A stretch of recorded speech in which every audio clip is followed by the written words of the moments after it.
Welcome back to the channel. Let's get after it. Music is magic. It reprograms your subconscious mind. This is why you remember the lyrics, because it's stored within your subconscious. 90% of your behavior is manifested from the programs within your subconscious. Listening to negative music, you are programming your subconscious mind to manifest negativity. Music is frequency, and frequency is the only thing that can go inside of you without your consent, affecting your cells and your water structure no matter what. Saying positive things has a positive effect on your cells and water. Saying negative things has a negative effect. Music changes your intent, emotional state, and thoughts. This is why you become sad when you listen to a slow beat song. We're not meant to be listening to music with choruses. Repetitive beats and loops within music create thought loops within your mind. In nature, everything is transforming. There is no chorus within nature. Our mind should be constantly evoluting. Link is in the bio for the paperback book of wisdom. There is limited stock. That's an interesting idea that we shouldn't have choruses in songs. The idea that it creates thought loops and get your mind stuck in certain negative patterns. I've never heard that before, but I could definitely see there being some truth to it. I've actually noticed here lately a lot of films and stuff, the type of films that I used to love watching, I've had to walk away from because I feel like they have a negative impact on me and my mood. And I genuinely think it's because of the somber, slow droning music and stuff that's in it. I truly believe that alcohol is a spiritual portal towards demonic spirits. They call alcohol spirits for a reason. The word alcohol comes from the Arabic term al-kul, which means body-eating spirit. When somebody gets blackout drunk, they don't remember anything. Their whole body is taken over. I think the most interesting part of this to me is that I met two brain doctors, physical, like neurosurgeon brain, and then psychology function of the brain. And they said that there's no accident that alcohol is the only substance that's legal. It's because it makes people stupider and it does take them over and make them do horrible things and act in ways that they normally wouldn't. It doesn't support their spiritual activation and awakening. And it's not an accident that that's the drug that's legal, and yet LSD and DMT and mushrooms and all of these other beautiful healing plants that can totally change your life and activate your superpowers and your superhuman and supernatural gifts and abilities. Don't let anyone have them. It's like, well, maybe there's a reason that, the sports teams and the Super Bowls and all of this are sponsored by the alcohol companies, and cigarettes too. They're like, oh, why don't we just poison them? This will keep them subordinate and stupid and enslaved. That's the main reason that I don't drink alcohol, because I'm certainly not available for body-eating demons, and it really does damage every single organ in your body. Your skin, your hair, your liver, your intestines, everything. So really, what's the point? There's a lot better ways to get high on life, that's for sure. I got a bunch of them. Alcohol absolutely makes you more stupid. At one point, I was drinking 12 to 18 beers a night, about 5 nights a week. This was about 2 years ago, and the effect that it had on my mental state and my ability to think and process thoughts, it just was unreal. It really, nearly permanently affected me. I'm very, very lucky that I realized what was going on and put a stop to it before it got out of hand. We take that same chemical weapon that's an acute toxic, flammable environmental hazard, and we ship it to compound pharmacies that put it in supplements and protein powders and energy drinks that you drink. Right? You ever heard of a Celsius energy drink? Celsius energy drink has 4 times the amount of daily cyanide that a human being is meant to ingest. 4 times, that's just one sample. So drink Monster or Bang. Drink Bang, not Monster or Celsius, right? Bang has methylcobalamin, this has cyanocobalamin. So, and we wonder what, we're putting these toxic chemicals. This is, where we get the hydrogen cyanide? Don't make me take you to that website, because you'll just get up and leave. Do you know where we would get hydrogen cyanide? Because these facilities that actually compound this B12, they don't even pay for the hydrogen cyanide. You know where they get it? Human sewage treatment plants. It is the waste from a human sewage treatment plant. It's called sludge. It's foamy yellow sludge. They scrape it off the top, they dry it, turn it into a powder, ship it to a facility, synthesize it with a metal, and put it in your vitamins. They take metal, hydrogen cyanide, and put it in our supplements. So that's exactly, so when you get home tonight, I want you to take all of your supplements and protein powders, spin them around, look for that word cyanocobalamin, and if it has it, throw it in the trash, right? And do that for your kids too. All right, if the fact that they're putting sludge or poop in your energy drink is not enough to stop you from drinking it, then nothing's going to stop you. Those things are horrible for you. Did you know that German high school students learn about US propaganda in their English courses in high school? Recently, a follower asked to send me a textbook that they use in German 11th to 13th grade English courses to study US propaganda. So like in the United States where we study German World War II propaganda, in Germany they're studying current US propaganda. They cover everything from US exceptionalism to the American dream, and they show German students how US citizens have been led to have a lack of self-critical awareness to how their ideals have failed. I didn't want to believe it at first, but if you Google the name of the textbook and the word Abitur, which is the final stage of German high school, it returns all kinds of study guides and notes. And what really shook me is that on one of these study guides it says, "The US has become a wasteful consumer society of lonely individuals." So if you've ever wondered how some people outside of the US view the US, I want a copy of that book for homeschooling purposes. That would be, I feel like, very beneficial to have to point out all the propaganda and stuff that we're constantly bombarded with here in the U.S. We shouldn't just be teaching people in other countries how to avoid that stuff. Pretty crazy, though, that there's a country that's going to propagandize toward it to its people and at the same time point out the propagandization of another country to its people. The McDonald's Corporation just had an ad come out a few months ago that they're looking into research and development in a technology that will afford them the ability to pump their commercials into your brain while you're sleeping. You think that they figured this out or some other company figured it out first?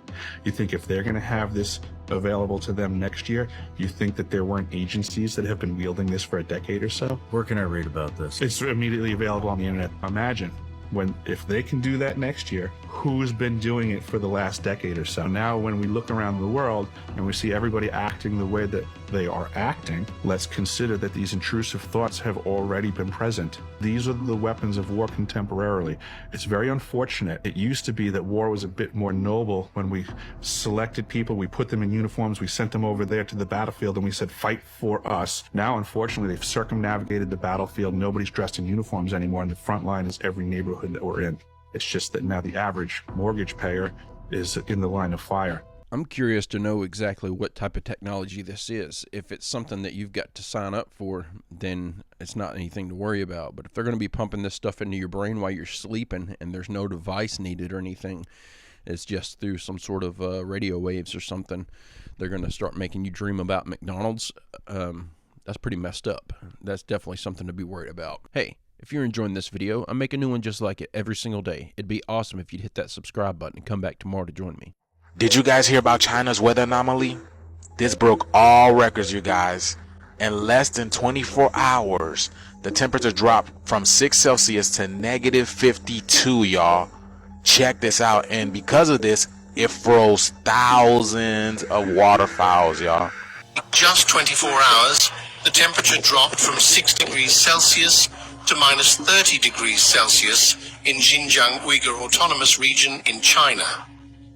Wind gusts reached 150. Very interesting how certain parts of the planet are receiving these certain type of weather anomalies, y'all. I really had to slow this down to see these, these waterfowls, but they're really they're submerged and stuck in these ice, their heads and everything, y'all. That's crazy. Look at that. Thousands of them, y'all.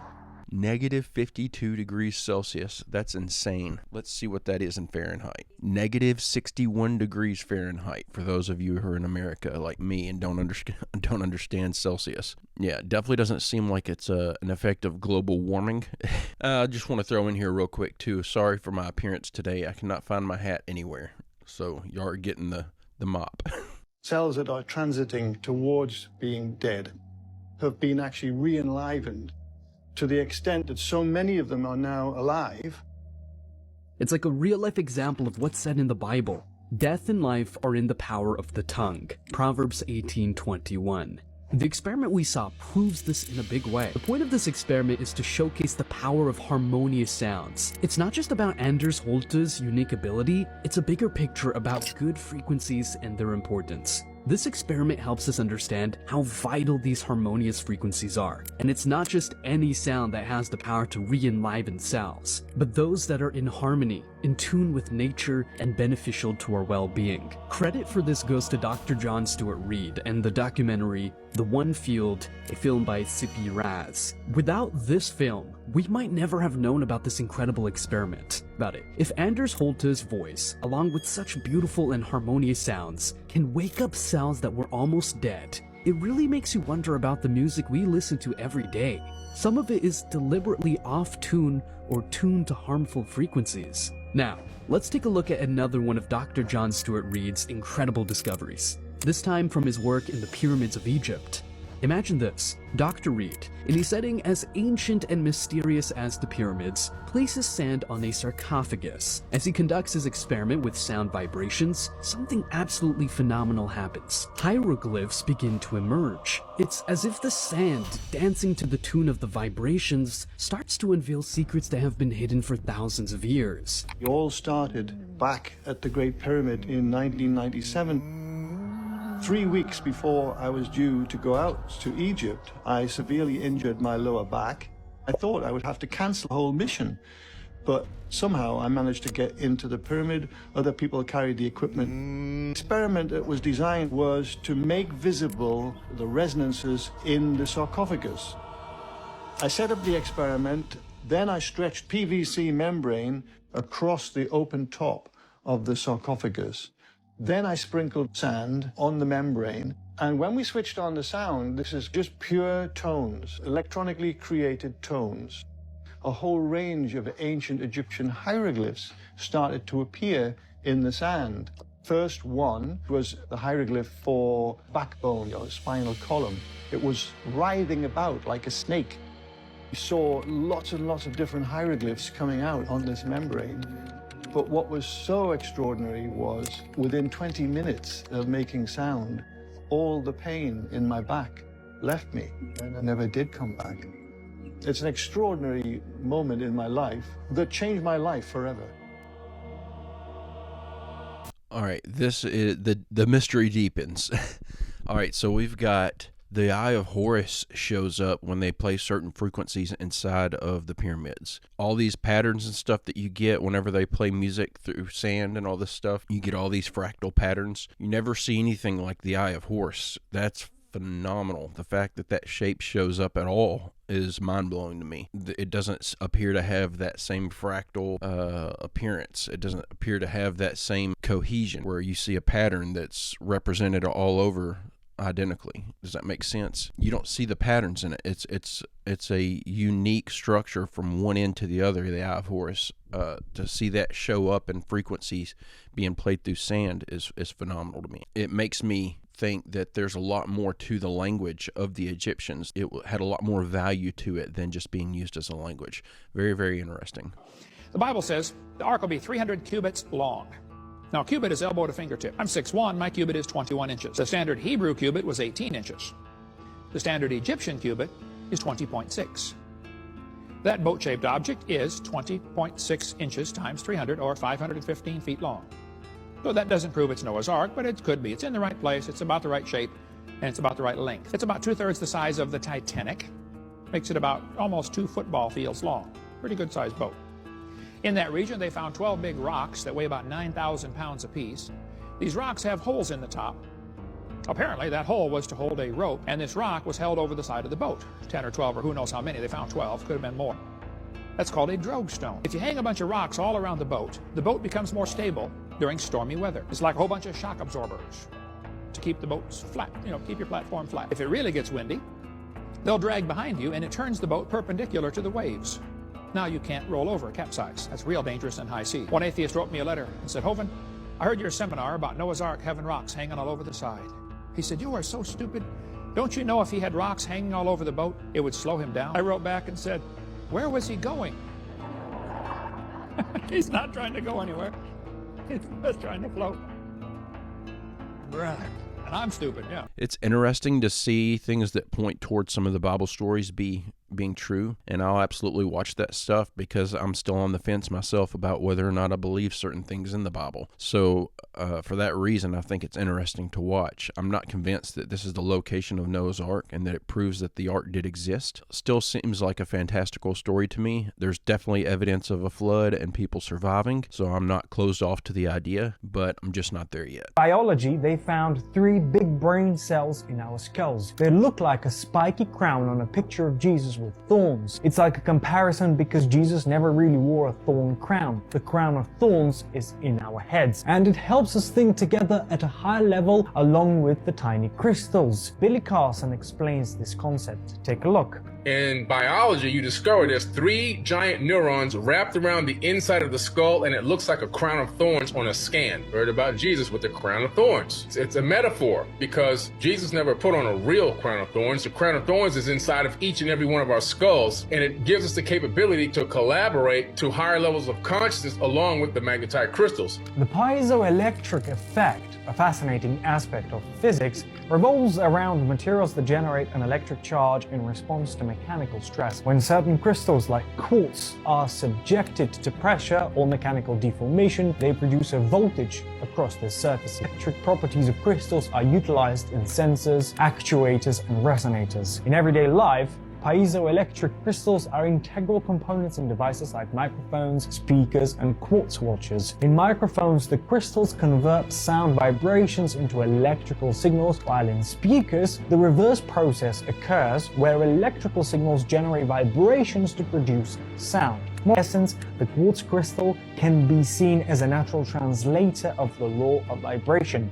The piezoelectric transmission is the same exact type of transmission that we utilize in radios, right? And so what's happening is when you put pressure on a crystal, it sparks energy. It gives off a spark of energy happening in your mind, even with the pineal gland, which is made of crystals. And so you have crystals in your brain, you have crystals in your pineal gland. The pineal gland is primarily all crystal. And when you put pressure on it, it's going to spark. That's how people have a Kundalini awakening. But another thing happens. There's a frequency being transmitted through piezoelectric mode that send out not only into space, but all throughout your body. Every cell in your body picks up this frequency or this message. And depending on the state of mind that you're in, it's going to interact with your cells and create either dis-ease, which turns into disease, or it's going to create ease. It's up to the conscious thought.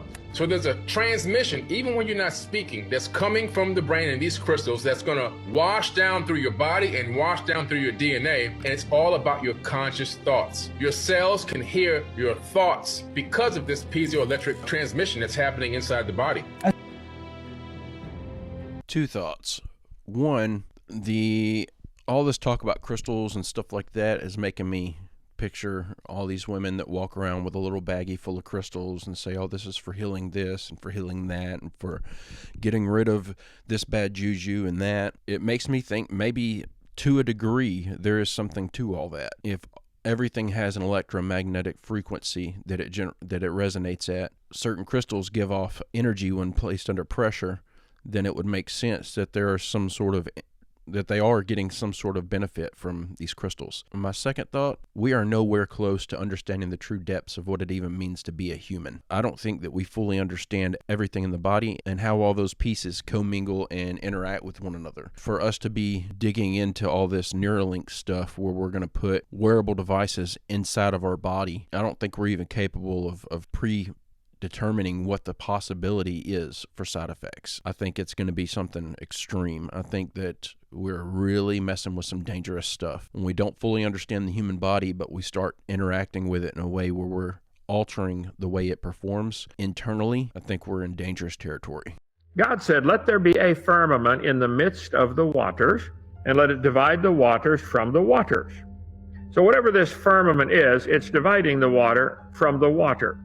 And some have argued it might be the dirt keeps the water away from the water. Well, that's the oceans and the continents. I understand that. But it says the birds fly in the firmament. So the firmament is the atmosphere we're breathing. There was water above the firmament. Something was above the firmament, okay? And then there's a second firmament mentioned right here in Genesis 1:14 and 16. Let there be lights in the firmament, and he made the sun, moon, and stars. So then there's a third heaven mentioned in the Bible. In 2 Corinthians chapter 12, Paul was caught up to the third heaven, probably when he was stoned to death outside of Lystra, is my guess, okay? Bible says in Psalm 19, the heavens, plural, declare the glory of God. But Genesis 1:1 says, in the beginning, God created the heaven, singular. There was earth and then heaven, and then he divided up into three slices, and there was water above the firmament. There might even still be water above the second heaven, outer space. Nobody knows where the stars end. So God made the firmament and divided the waters under the firmament from the waters which were above the firmament. Now, I could be completely wrong and misunderstanding what he's saying, but it sounds to me like space is the firmament. And if you think about it, it would make sense because we're not supposed to be able to get through it. And we have the Van Allen radiation belt that keeps us from sending manned craft outside of orbit, and we can't figure out how to send someone safely through it. Maybe space, with the vastness of it, is the firmament that man cannot get through to reach heaven. That would make perfect sense. Scientists have done experiments with rats, and they have chips in the rat's brain. And what they did was they taught a rat how to do certain things. And when the rat did all these complex things, it could get food. Now, it took the rat weeks to learn that. Weeks. But then they hooked the rat's brain chip to the internet. And they had another rat in another city. And instantly they connected those two rats' brains. And do you know what happened? The other rat knew how to get the food right away. It didn't have to learn anything. The knowledge was transferred from one brain of a living animal to another brain. That is amazing. That opens up a world of possibilities. Because if they can do that in rats today, imagine 10 years from now what they can do in humans. And we will go there. So, mind-to-mind communication. This is something of science fiction that we all read about. But this is actually possible today, as I just showed you. So there will come a point where if we have a chip in our brain, and you out there have a chip in your brain, we can communicate. We can communicate without talking. We can communicate when you're halfway around the world. And we can exchange knowledge. So, if you look at a world where we have these chips that are connected to the internet, all of a sudden, every piece of information on the internet becomes accessible to our minds. But what if you can't turn that off? What if your thoughts are just going out to the world and you can't stop it? You can't dictate which thoughts are private and which ones are public. Is that not worrisome to anyone else?